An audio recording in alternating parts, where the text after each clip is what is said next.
എൻ്റെ പേര് ടിൻഡു. ഞാൻ കോതമംഗലത്തു നിന്നാണ് വരുന്നത്. എനിക്ക് സാക്ഷ്യം പറയാനുള്ളത് എൻ്റെ ഭർത്താവിൻ്റെ മദ്യപാനത്തെക്കുറിച്ചാണ്. വർഷങ്ങളായിട്ടുള്ള മദ്യപാനമായിരുന്നു. മദ്യം കഴിച്ചു കഴിഞ്ഞാൽ രാവിലെ തൊട്ട് വൈകുന്നേരം വരെ ഫുൾ മദ്യപിക്കുന്ന ആളായിരുന്നു.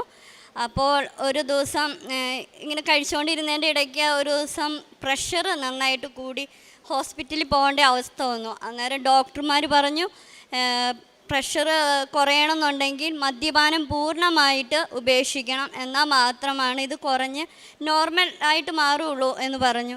അപ്പം ഞാനിവിടെ ഒരു 2023 മാർച്ച് 31 ഉടമ്പടി എടുത്തത്. ഉടമ്പടി എടുത്തപ്പോൾ എനിക്ക് ഒത്തിരി സങ്കടത്തോടു കൂടിയാണ് ഞാൻ ഈ ഉടമ്പടി എടുക്കുന്നത്. മാറ്റിത്തരുമോ എന്നൊക്കെയുള്ള എനിക്കൊരു അവിശ്വാസമൊക്കെ ഉണ്ടായിരുന്നു. പക്ഷേ എന്നാലും ഞാൻ ഒത്തിരി പ്രാർത്ഥനയോടുകൂടി ഈ ഉടമ്പടി വന്ന് ഇവിടെ എടുത്ത് എനിക്ക് വിഷമം വരുമ്പോൾ ഞാൻ ഈ കാശ് രൂപ എൻ്റെ കഴുത്തിൽ ഞാനിങ്ങനെ ഇട്ടിട്ടുണ്ടായിരുന്നു. അപ്പം ഞാൻ ഈ മാറാതെ വരുമ്പോൾ ഞാൻ ഇങ്ങനെ ഓരോ വിഷമങ്ങളൊക്കെ വരുമ്പോൾ, മദ്യം കഴിച്ച് ഇങ്ങനെ ഓരോ പ്രശ്നങ്ങളൊക്കെ വരുമ്പോൾ ഞാൻ ഈ കാശ് രൂപം എടുത്തിട്ട് പറയും, മാതാവിനോട് ഇങ്ങനെ പറയും, എനിക്കിത് സാധിക്കുന്നില്ലല്ലോ, എനിക്ക് സാധിച്ചു തരണേ. എൻ്റെ ബുദ്ധിമുട്ടുകളൊക്കെ വരുമ്പോൾ ഞാൻ ഈ കാശ് രൂപം എടുത്തിട്ട് ഇങ്ങനെ വായിലേക്ക് വെച്ചിട്ട് ഇങ്ങനെ എൻ്റെ വിഷമങ്ങളൊക്കെ പറയും. പക്ഷേ അന്നേരമൊക്കെ ഞാൻ ഓർത്തു സാധിച്ചു തരും എന്നെനിക്കൊരു വിശ്വാസം എൻ്റെ ഉള്ളിലുണ്ടായിരുന്നു. പക്ഷേ മാതാവ് എനിക്ക് ഇത് സാധിച്ചു തന്നു. എൻ്റെ ഭർത്താവ് ഇപ്പോൾ 1 വർഷമായി.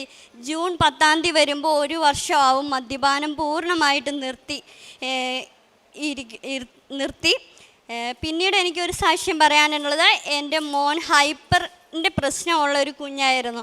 അപ്പോൾ ഹൈപ്പറിൻ്റെ പ്രശ്നമുള്ള കുഞ്ഞുങ്ങൾക്ക് ദേഷ്യം, പറഞ്ഞാൽ കേൾക്കില്ല, അങ്ങനെയൊക്കെയുള്ള ബുദ്ധിമുട്ടുകളൊക്കെ ഉണ്ട്. ഇപ്പോൾ ഞാൻ അത് ഫസ്റ്റ് ഉടമ്പടിയിൽ തന്നെ വെച്ച കാര്യങ്ങളായിരുന്നു അതൊക്കെ.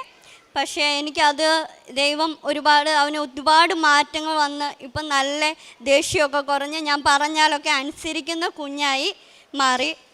പിന്നീട് എനിക്കൊരു സാക്ഷ്യം കൂടെ ഉണ്ട് പറയാൻ. എനിക്ക് ഭയങ്കര ദേഷ്യവും, ഞാൻ ഒരുപാട് ഒച്ചത്തിൽ സംസാരിക്കുന്ന ഒരാളായിരുന്നു. എനിക്ക് ദേഷ്യം വരുമ്പോൾ ആണെങ്കിൽ എനിക്ക് ഭയങ്കര സൗണ്ടായിരുന്നു. ഭർത്താവിനോടാണെങ്കിലും കുട്ടികളോടാണെങ്കിലും വീട്ടുകാരോടാണെങ്കിലും എല്ലാവരോടും ഭയങ്കര സൗണ്ടായിരുന്നു. അപ്പോൾ അത് മാതാവ് വഴി എനിക്കത് കുറഞ്ഞു. ഞാൻ സാധാരണ ആൾക്കാരെ പോലെ ആണ് സംസാരിക്കുന്നത്. നേരത്തെ എനിക്ക് ഭയങ്കര സൗണ്ടിലായിരുന്നു ഞാൻ സംസാരിക്കുള്ളൂ. ഇത്രയും സാധിച്ചു തന്ന എൻ്റെ ഈശോയ്ക്കും മാതാവിനും ഒരുപാട് നന്ദി. പ്രേക്ഷിത പ്രവർത്തനം ഞാൻ ചെയ്തുകൊണ്ടിരുന്നത് കോതമംഗലത്ത് ടൗണിൽ പത്രങ്ങളൊക്കെ ഞാൻ എല്ലാ വിശ്വാസികൾക്കും എല്ലാവരുടെയും അടുത്ത് പോയി വേണമെന്നൊക്കെ ചോദിച്ചാൽ ചില ആൾക്കാർ പറയും വേണ്ട, നമുക്ക് ഭയങ്കര ബുദ്ധിമുട്ടാണ്. ചില ആൾക്കാർ പറയും എനിക്ക് പത്രം വേണ്ട, നിങ്ങൾ വെച്ചോ, ഞങ്ങൾക്ക് ഉണ്ട് എന്നൊക്കെ പറയും. എനിക്ക് വിഷമമായിരുന്നു. ഞാൻ വീട്ടിൽ നിന്ന് ഇറങ്ങുമ്പോൾ ഇങ്ങനെ പ്രാർത്ഥിക്കും, ദൈവമേ ഈ പത്രം വാങ്ങിക്കണേ. ഈ പത്രം വെച്ചിട്ട് ഞാൻ പ്രാർത്ഥിച്ചിട്ടാണ് ഇറങ്ങാറ്. പിന്നെ കാരുണ്യ പ്രവൃത്തികൾ ചെയ്യാൻ ഞാൻ ടൗണിലേക്കൊക്കെ പോകുമ്പോൾ ഞാൻ ഈശോയോട് മുന്നിൽ നിന്ന് പ്രാർത്ഥിക്കും, എൻ്റെ ഈശോയെ എനിക്ക് കാരുണ്യ പ്രവൃത്തി ചെയ്യാൻ, എനിക്ക് ആരെയും അങ്ങനെ കാണാറില്ല, അപ്പോൾ എനിക്ക് ആൾക്കാരെ കാണിച്ചു തരണേന്ന്. അപ്പം ഞാൻ ഓരോ സ്ഥലത്ത് ഹോസ്പിറ്റലൊക്കെ പോകുമ്പോഴാണെങ്കിലും പുറത്തേക്കൊക്കെ പോകുമ്പോഴാണെങ്കിലും ചില ആൾക്കാർ ചോദിക്കും ഇങ്ങോട്ട് വന്ന്. അപ്പോൾ എനിക്ക് അവരെ സഹായിക്കാൻ പറ്റിയിട്ടുണ്ട്. പിന്നെ ഓരോ രോഗികൾക്കൊക്കെ ഞാൻ പൈസ കൊടുത്ത് സഹായിച്ചിട്ടുണ്ട്. എൻ്റെ കാരുണ്യ പ്രവൃത്തികൾ ഇത്രയൊക്കെയാണ്. പരിശുദ്ധ അമ്മയുടെ മധ്യസ്ഥതയിലേറെ പ്രത്യേകിച്ച് നമ്മൾ സാക്ഷ്യങ്ങൾ പരിശോധിക്കുമ്പം വ്യക്തിപരമായിട്ട് ഉണ്ടാകുന്ന മാറ്റങ്ങൾ ഒരുപാട് സാക്ഷ്യത്തിലുണ്ട്. ഇപ്പോൾ ഈ മകൾ സാക്ഷ്യം പറഞ്ഞ് അവസാനിച്ചപ്പോൾ ഒരു വ്യക്തിപരമായിട്ട് കുറച്ചും കൂടെ ഒരു സമാധാനത്തോടും സൗമ്യതയോടും കൂടി സംസാരിക്കാനൊക്കെ പറ്റിയെന്ന് പറയുമ്പം അത് ഒരു പ്രാർത്ഥന ഒരാളുടെ ജീവിതത്തിൽ കൂടുമ്പോൾ ആദ്യം മാറ്റം ഉണ്ടാകേണ്ടത് ആ വ്യക്തിയിൽ തന്നെയാണ്. അത് പ്രാർത്ഥിക്കുമ്പോൾ ചുറ്റുമുള്ള സാഹചര്യങ്ങളല്ല മാറേണ്ടത്. അങ്ങനെ ഒരു സാഹചര്യ മാറ്റം പ്രാർത്ഥനയിലല്ല, ആദ്യം പ്രാർത്ഥിക്കുന്ന വ്യക്തി മാറുക എന്നുള്ളതാണ് പ്രാർത്ഥനയുടെ ആദ്യത്തെ. ഇപ്പം എല്ലാ സാക്ഷ്യത്തിലും ഇതുപോലൊരു മാറ്റം, അത് ചിലപ്പം അവിടെ വലിയ വലിയ അടയാളങ്ങളൊക്കെ പറഞ്ഞതിന് ശേഷം 1-2 ചെറിയ വാക്കുകളായിരിക്കും പറയുന്നത്. പക്ഷേ അങ്ങനെ ഒരുപാട് വ്യക്തികൾ ഒരു കൃപയിലേക്കും, അപ്പോൾ ഒരു ദേഷ്യം കുറയുക അല്ലെങ്കിൽ ഇത് കുറയുമെന്ന് പറയുമ്പോൾ ഒരു ആത്മാവിൻ്റെ ഒരു വരവെന്നും കൂടെ അർത്ഥമുണ്ട്. അതിലൊരു കുടുംബത്തിലെ സമാധാനവും സന്തോഷവും പുലരുക എന്ന് പറഞ്ഞാൽ അതിൽ പരിശുദ്ധാത്മാവിൻ്റെ ഫലങ്ങളാണ് ഇതെല്ലാം.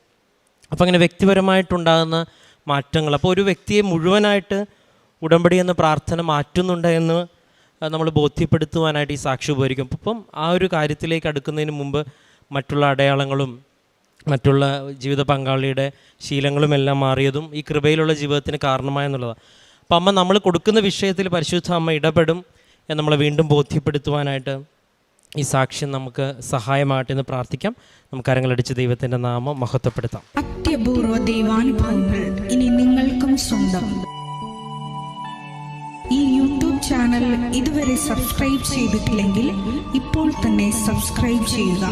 ഈ വീഡിയോ ഇപ്പോൾ തന്നെ നിങ്ങളുടെ സുഹൃത്തുക്കൾക്ക് ഷെയർ ചെയ്തുകൊണ്ട് കർത്താവിൻ്റെ പ്രേക്ഷിതരാകുക.